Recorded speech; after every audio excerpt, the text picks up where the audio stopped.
and Hugh Dundada. This game was played in the third and last round of the playoffs for event Team 52.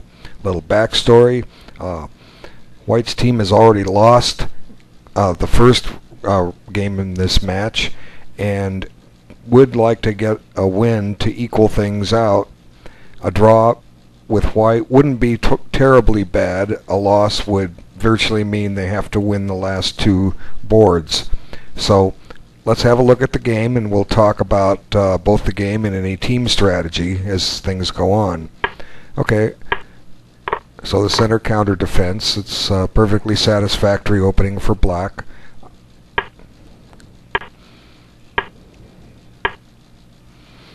Okay, nothing earth-shattering yet. White's doing fine. He's getting his pieces developed. Looks like black is trying to do the same thing. D3 is an interesting move. Normally the pawn will go to D4. There are things to be said about keeping it at D3 instead. It negates the activity of the light-squared black bishop along the B1 H7 diagonal.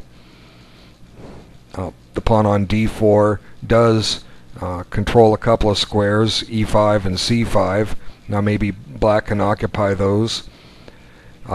It's not a bad move. Whether it's the best move or not, I don't know, but that's not important.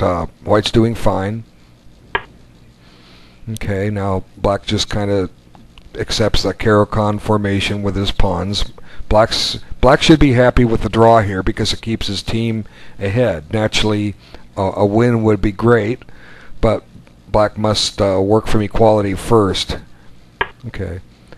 Now bishop d2 with some annoying discovered ideas, like might want to go to d5, b5, e4. Hard to say exactly where. Depends on black's next move if black leaves the queen sitting where it is. But black wants no part of that. Okay, a4. Obviously this move is played to prevent b5 and chasing the bishop. It's not a bad move at all. Okay, bishop d6. Now there's some latent possibilities of pressure on h2, so I think that explains White's next move. White just moved the pawn. Okay, not a bad move, but White should be thinking about getting his queen to a better square so the rooks are connected. So perhaps to be considered was queen e2. Got to finish that development. Okay, knight bd7. Now, which way is black in a castle? Short or long? Okay, rook e1. Knight e5. So black's just looking for exchanges here, which should be okay. The more you trade in an equal position, the closer you are to that draw. Again, a draw is not bad for the black team here, even with a over 200 rating point advantage, because it keeps them in the lead. So nothing overly aggressive is coming from either side here, and as long as the attrition continues at this rate, a draw for black is very possible. So it follows the strategy in a team match: win with white, draw with black.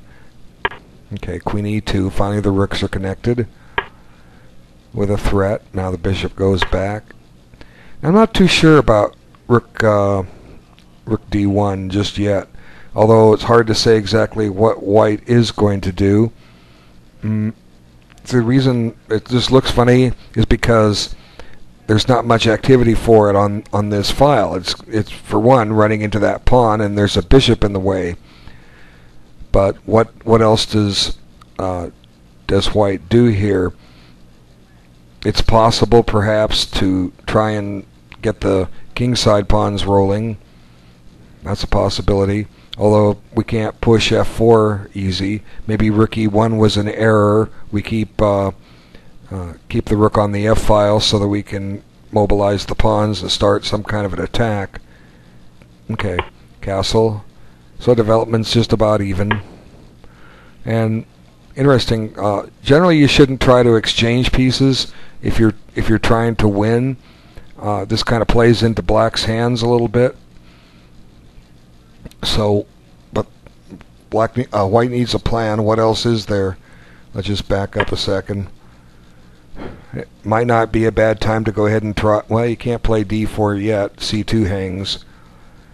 So, some of the white pieces are probably just a little bit misplaced. Like I say, that rook probably belongs on f1, and that would have left e1 for the other rook. So that might have been a different plan for white, but yeah, he's not bad off here. He's fine. And again, a draw is not necessarily a bad result for white. Sometimes you have to give a draw to keep from losing. A draw is better than a loss. Okay, so black doesn't want to take on e4, because then d takes e4 will tempo the bishop. Okay, knight takes. I'll just show you. Knight takes, d takes. Now you've got a tempo on the bishop. It's got to go back, and white can pester the other bishop if he so chooses, or invite black to play e5 if he's afraid of it and shut his bishop in. But anyway, okay, bishop e7, c3.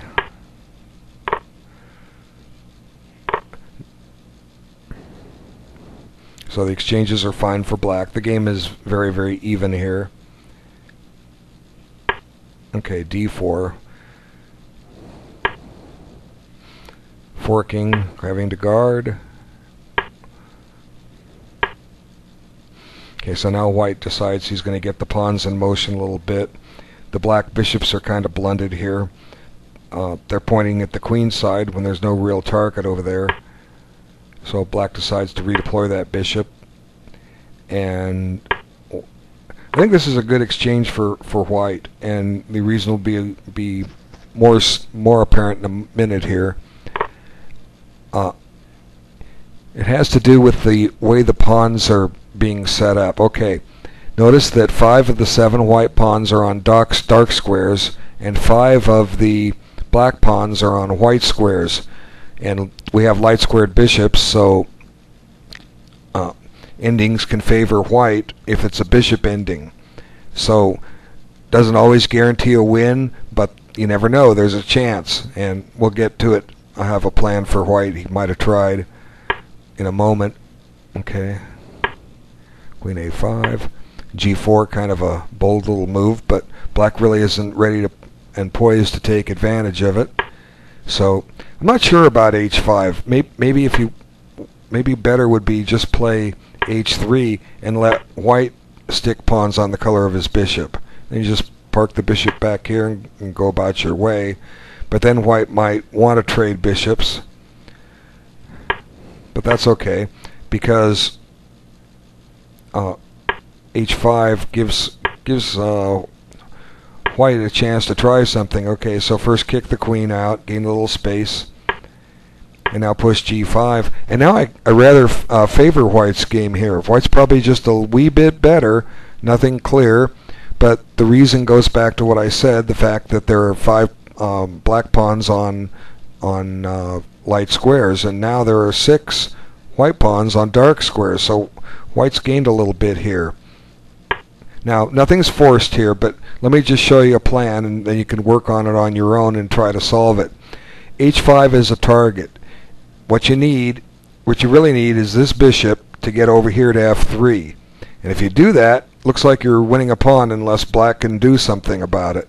So how do you do that? You got to be careful.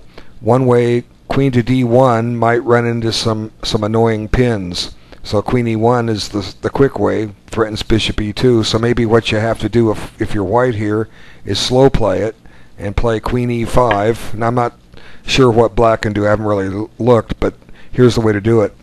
Queen e5 followed by bishop e2 followed by bishop e3 or f3 followed by queen e2.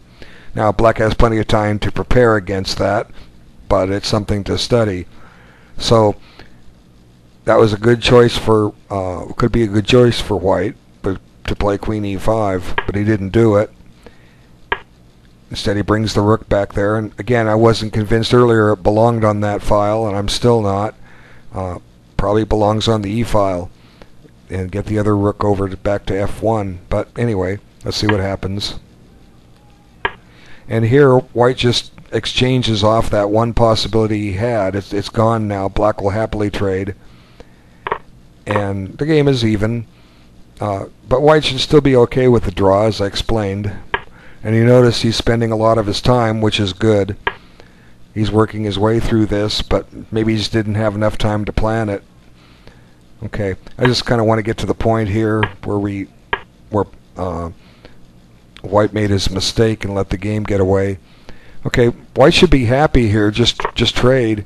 Now, white has a 4-on-3 majority and black has the same, but black has a pair of double pawns. But it's not along the lines of an exchange where Lopez where you're going to be stuck with that. Black will find a way to get out of it eventually at some point with F6. And if white pushes F4, black makes an exchange on G5 and ends up with a pass pawn. But at least it's something to try for. You've got a possibility of getting a pass pawn here in the center of the board, and got to work with whatever you can get. So white actually has some winning chances here, but this just throws them away. The correct move is Queen E5, and if black wishes to exchange queens, white's quite happy with that. And after queen takes, rook takes, white is ready to come into the 7th rank, and there's really not much black can do about that. So what does black do? He can't really trade queens. He's probably got to play something like Queen D7. Now, if that was the white intent, Queen E7, he could try it now, or just try and reinforce his position a little bit. Play F4, and eventually you're going to work to try to get something going, get a pass pawn, and maneuver with that. So unfortunately, Queen E7 seems to be the losing move, but it's still, there's a few instructional points I'd like to get to. Queen F4 just piles up on that pawn, and there's really nothing white can do about it. Maybe take here and then take here, but black's picking up pawns with check, and black's pawns are ready to run too, and there's a king there. Let's see. So queen takes. What does white do? Whoops. Okay, Queen F4, okay, Queen takes, Queen takes, Queen takes, check. Where are you going to go? F1. Double-edged, it might be worth a shot. Hopefully you can get there with white before black can. I don't know. Interesting. But didn't go that way. Now white comes back and offers a queen trade, but black naturally declines. And white still wants his queen trade, which probably wasn't the wisest choice. Now that covers the 7th rank.